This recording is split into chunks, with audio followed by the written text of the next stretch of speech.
বিসমিল্লাহির রহমানির রহিম। Light fire school কর্তৃক আয়োজিত অনলাইন পাঠদান ক্লাসে অষ্টম শ্রেণীর শিক্ষার্থীদের শুভেচ্ছা ও অভিনন্দন জানিয়ে শুরু করছি আমি শাহিন ইসলাম, সহকারী ইনচার্জ নুরুরচালা ক্যাম্পাস। প্রিয় অষ্টম শ্রেণীর শিক্ষার্থীবৃন্দ, আজকের বাংলা রচনা ক্লাসে আমরা যে রচনাটি নিয়ে আলোচনা করব সেই রচনাটি হচ্ছে দৈনন্দিন জীবনে বিজ্ঞান।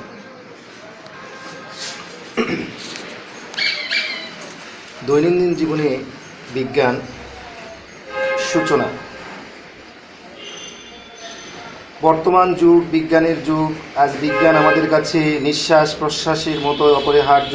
আমাদের দৈনন্দিন জীবনে একটি মুহূর্ত বিজ্ঞানের সাহায্য ছাড়া আমরা চলতে পারি না। এখন যে কোনো ধরনের জীবনযাত্রায় অভ্যস্ত মানুষই বিজ্ঞানের উপর নির্ভরশীল। সকালে ঘুম থেকে উঠে রাতে ঘুমাতে যাওয়া পর্যন্ত যাবতীয় কাজকর্মের মধ্যে বিজ্ঞানের অবদান লক্ষণীয়। বলা যায় এখন বিজ্ঞানী মানুষের প্রাত্যহিক জীবনের নিয়ন্ত্রক। অর্থাৎ প্রিয় শিক্ষার্থী, ভূমিকাতে তোমরা এখানকার কথাও লিখতে পারো অথবা তোমাদের নিজস্ব চিন্তা চেতনা করে তোমরা লিখতে পারো। দ্বিতীয় যে পয়েন্টটি রয়েছে, দৈনন্দিন জীবনে বিজ্ঞান। বিজ্ঞানকে বাদ দিয়ে মানুষের একটি মুহূর্ত কল্পনা করা যায় না। এখন প্রতি মুহূর্তে প্রতি পদক্ষেপে সভ্য মানুষ বিজ্ঞানের সাহায্য নিয়ে জীবনযাপন করছে। এই যে লিখছি, হাতের কলম ও কালি, লেখার কাগজ, এমনকি বসার জায়গাটিতে পর্যন্ত বিজ্ঞানের প্রভাব রয়েছে। আমাদের পথে ঘাটে, অফিস আদালতে, স্কুল কলেজে সব জায়গায় বিজ্ঞানের অবদান অসীম। শুধু তাই নয়, আমাদের অন্ন, বস্ত্র, বাসস্থানের এই প্রাথমিক প্রয়োজনটুকু বিজ্ঞান দ্বারা নিয়ন্ত্রিত। আমাদের দৈনন্দিন জীবনের প্রায় প্রতিটি কাজে আমরা বিজ্ঞানের উপর নির্ভরশীল। প্রিয় শিক্ষার্থী, এই দৈনন্দিন জীবনে বিজ্ঞানে তোমরা ইচ্ছা করলে এটিকে আরও কয়েকটি ভাগে ভাগ করে নিতে পারো। যেমন চিকিৎসা ক্ষেত্রে বিজ্ঞান, এরপরে হচ্ছে বৈদ্যুতিক ক্ষেত্রে বিজ্ঞান, কৃষিকাজে বিজ্ঞান, প্রযুক্তি ক্ষেত্রে বিজ্ঞান, মানে এগুলো দৈনন্দিন জীবনের ব্যবহারগুলো তোমরা উল্লেখ করে পয়েন্ট আকারে দিতে পারো। প্রিয় শিক্ষার্থী, তৃতীয় যে প্যারাটি সেটি হচ্ছে শহুরে জীবনে বিজ্ঞান। শহুরে জীবনে মানুষ আর বিজ্ঞান অঙ্গাঙ্গিভাবে জড়িত। শহরে আমাদের ঘুম ভাঙে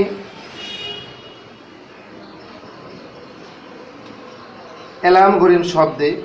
ঘুম থেকে উঠে দিনের শুরু করি টুথপেস্ট আর টুথব্রাশ দিয়ে।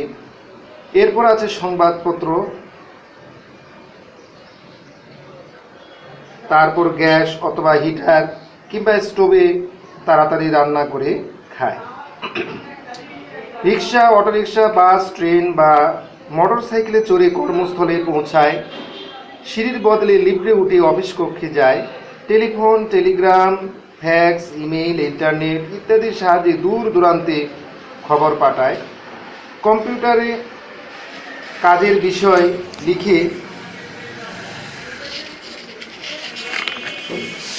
লিখে রাখি। ক্লান্ত দেহটাকে আরাম দেওয়ার জন্য এসি কিংবা ইলেকট্রিক পাখার নিচে বসি। এইভাবে সারাদিন বিজ্ঞানের সাহায্যে আমরা জীবন চালিয়ে যাচ্ছি। আবার সন্ধ্যায় বাড়ি ফিরিয়ে দিনের অবসন্নতা দূর করতে মিউজিক প্লেয়ার কিংবা টিভি চালিয়ে মনটাকে সতেজ রাখতে চেষ্টা করি। ছেলে মেয়েরা কম্পিউটারে তাদের নোট রাখে, কখনো কখনো ভিডিও গেমস খেলে। এমনভাবে জীবনের প্রতি পদক্ষেপে বিজ্ঞানের অবদান অনুভব করি। প্রিয় শিক্ষার্থী, এই যে আমরা পয়েন্টটা এতক্ষণ পড়লাম, শহুরে জীবনে বিজ্ঞান, তোমরা ইচ্ছা করলে এখানে কয়েকটি ভাগে ভাগ করতে পারো। যেমন শহুরে জীবনে দৈনন্দিন বিজ্ঞানের মধ্যে যেগুলো রয়েছে, আসবাবপত্রের ক্ষেত্রে, ব্যবহার্য জিনিসের ক্ষেত্রে, দৈনন্দিন জীবনে ব্যবহার্য জিনিসের ক্ষেত্রে অথবা বিনোদনের ক্ষেত্রে, এরকমভাবে তোমরা কয়েকটি পয়েন্ট সাজাতে পারো। যে পয়েন্টগুলো সাজিয়ে তোমরা রচনাটি উল্লেখ করতে পারো। প্রিয় শিক্ষার্থী, এই বইয়ে দৈনন্দিন জীবনে বিজ্ঞানের পয়েন্টের সংখ্যা কম, তোমরা ইচ্ছা করলে অন্য বই থেকে হেল্প নিয়েও করতে পারো। পরবর্তী পয়েন্ট, প্রিয় শিক্ষার্থী, এ পর্যায়ে যে পয়েন্টটি রয়েছে গ্রামীণ জীবনে বিজ্ঞান। যোগাযোগ যাতায়াতের ক্ষেত্রে বিজ্ঞানের বিস্ময়কর অবদানের জন্য মানুষ আজ দূরকে করেছে নিকট প্রতিবেশী।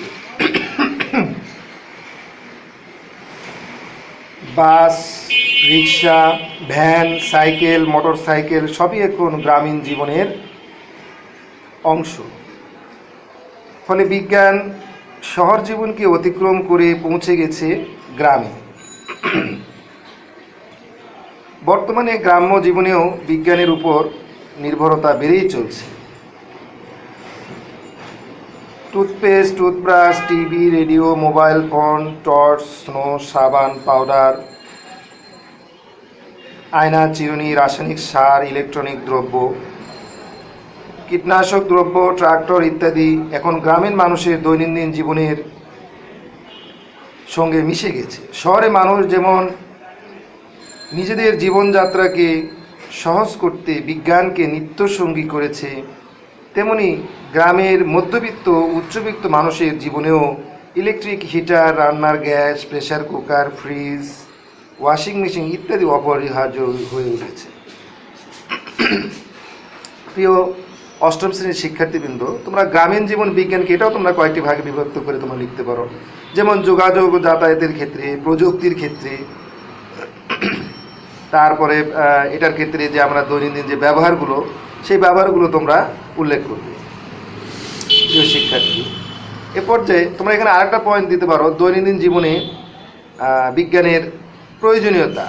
তো প্রিয় শিক্ষার্থী, খেয়াল রাখবে শহর জীবন ও গ্রামীণ জীবনে বিজ্ঞানের দৈনন্দিন জীবনে বিজ্ঞানের পয়েন্টগুলোতে যেগুলো কথাগুলো বলেছে ওই কথাগুলো বাদ দিয়ে কিন্তু বলতে হবে। হ্যাঁ, এরপরে যে আমরা আলোচনা করব দৈনন্দিন জীবনে বিজ্ঞানের প্রভাবের অপকারিতা। দৈনন্দিন জীবনে বিজ্ঞানের উপর অতিমাত্রায় নির্ভরতা মানুষের অনেক ক্ষতি করেছে। যন্ত্রের উপর অতিরিক্ত নির্ভর করতে গিয়ে মানুষ পরিশ্রম বিমুখ হয়ে উঠেছে। মানসিক পরিশ্রমের তুলনায় শারীরিক পরিশ্রম কম করছে, ফলে নানা জটিল রোগে আক্রান্ত হচ্ছে, মানসিক ভারসাম্য নষ্ট হচ্ছে। সবচেয়ে বড় কথা, মানুষের জীবনে কৃত্রিমতা ঘনীভূত হচ্ছে। মানুষের স্নেহ, মায়া, মমতার মতো সদ্গুণগুলো হারিয়ে যাচ্ছে। মানুষে মানুষে বিভেদ বাড়ছে। বিজ্ঞান নির্ভর যন্ত্রশক্তির উপর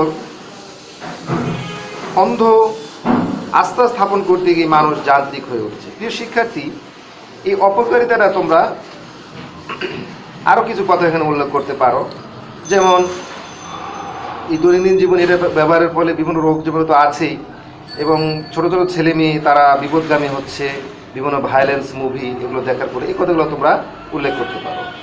প্রিয় শিক্ষার্থী, এ পর্যায়ে আমরা উপসংহার নিয়ে আলোচনা, অর্থাৎ সর্বশেষ পয়েন্ট, আমাদের দৈনন্দিন জীবনের নানা প্রয়োজনীয় বস্তু আজ একসাথে হাতের মুঠোয় এনে দিয়েছে বিজ্ঞান। সকাল থেকে সন্ধ্যা, আবার সন্ধ্যা থেকে সকাল পর্যন্ত যা কিছু আমাদের প্রয়োজনীয় তার সবই বিজ্ঞানের অবদান। বিজ্ঞান আজ আমাদের নিত্য সহচর, অর্থাৎ নিত্য প্রতিদিনের বন্ধু। বিজ্ঞান আমাদের জীবনযাপনকে করেছে সহজ সরল। তবে দৈনন্দিন জীবনে বিজ্ঞানের প্রভাব শুধু যে কল্যাণ করছে তা নয়, অনেক ক্ষতিও করছে। তাই বিজ্ঞানের অপব্যবহার না করে আমাদের আরও সচেতন হতে হবে। প্রিয় শিক্ষার্থী, এই পয়েন্টে, এই রচনায় 6 থেকে 7টি পয়েন্ট মাত্র, কিন্তু তোমরা সতর্ক থাকবে, পয়েন্টগুলো আরও বাড়াতে হবে। কমপক্ষে 10 থেকে 11টি পয়েন্ট উল্লেখ করবে। যেমন আমি একটা পয়েন্টের কথা আমি বলেছিলাম, দৈনন্দিন জীবনে বিজ্ঞানের প্রয়োজনীয়তা। এই পয়েন্টটা তোমরা এইভাবে লিখতে পারো যে বিজ্ঞান ছাড়া আমরা অচল, প্রত্যেকটি কাজে আমাদের বিজ্ঞানের ব্যবহার রয়েছে। আজকে মানুষ চিকিৎসায় যে জটিল রোগগুলো হতো সেটাও কি বিজ্ঞানের অবদান।